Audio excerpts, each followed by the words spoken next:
Hey guys, so the other day we got Kendall this awesome new stove, but it was wider than her regular drop-in stove, so we had to pull these countertops off. But what they did was they had just run regular plywood and then nailed it down and then put laminate on top, so we can't reinstall these. So what we did was went out to Home Depot, and for $100 we got this awesome butcher block top. So for on either side of the countertop, we're going to be using the butcher block. We'll cut it out to the right size, and then we're going to use an L bracket on the bottoms to mount it, so that when she does eventually do her cabinets, we can replace this back onto the new cabinets. So first thing we're going to do is we're going to measure the gap between the wall and the edge of the stove, because now we have a smaller one. These ones won't actually fit because our new stove is actually a little bigger. So we're going to measure this out. We got 14 3/4 is going to be about where we're at, as long as we just need a little bit of room so we can actually get this thing in and out of here. So I've already marked that on this board, so we're going to go ahead and cut that so we can place it on top.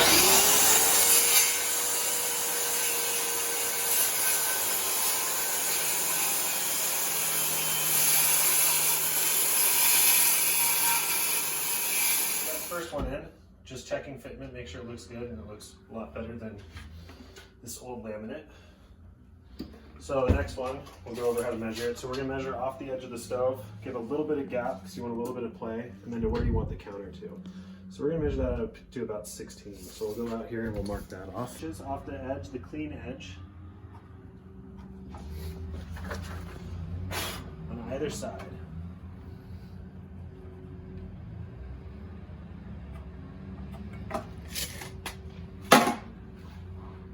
Take our straight edge. You really should have sawhorses and not dining table chairs, because things get a little tippy. We got our countertops cut. They both fit really good. So the next thing we gotta do is we gotta mount these, and we gotta do it in a way that we can actually take them back off, so that when she gets her new cabinets, we can put them back on. So move that out of the way. We're gonna take these little simple L brackets. They come with the screws and everything, a little 4-pack, like $5. And we're gonna mount them, if you wanna come over here. It's really easy, you just mount them against the back right here. And so you'll screw them into the cabinet here, and then once you get the top on, you'll screw the top from underneath, so that way you don't see the screws, but it's securely fastened.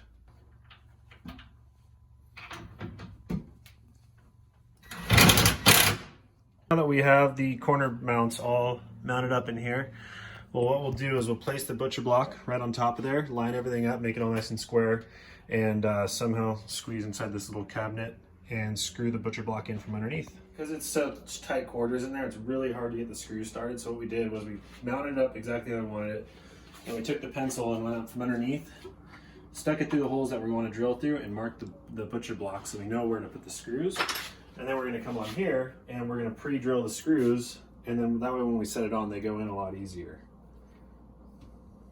And I'm just going to take the screws, and I'll just barely screw them in by hand to get them started, to make it a lot easier once we get the drill in here, because it's such tight quarters. A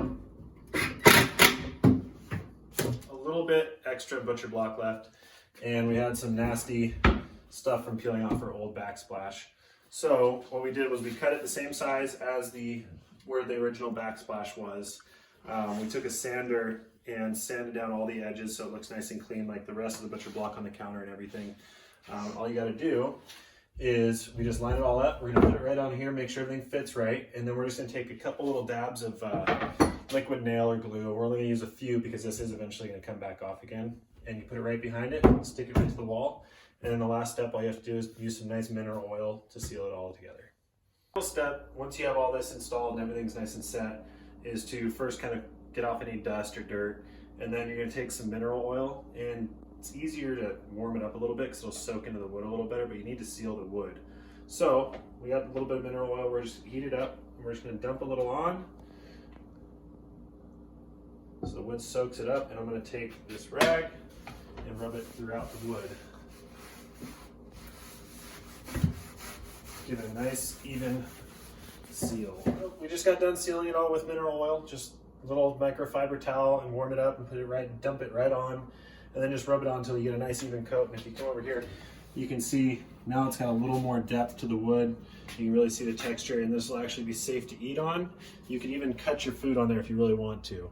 Then all you would have to do is you can use a bleach and water mixture to clean it off, let it dry out, and then just reseal it again with the mineral oil.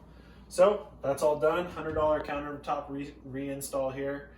Yeah, till the next project.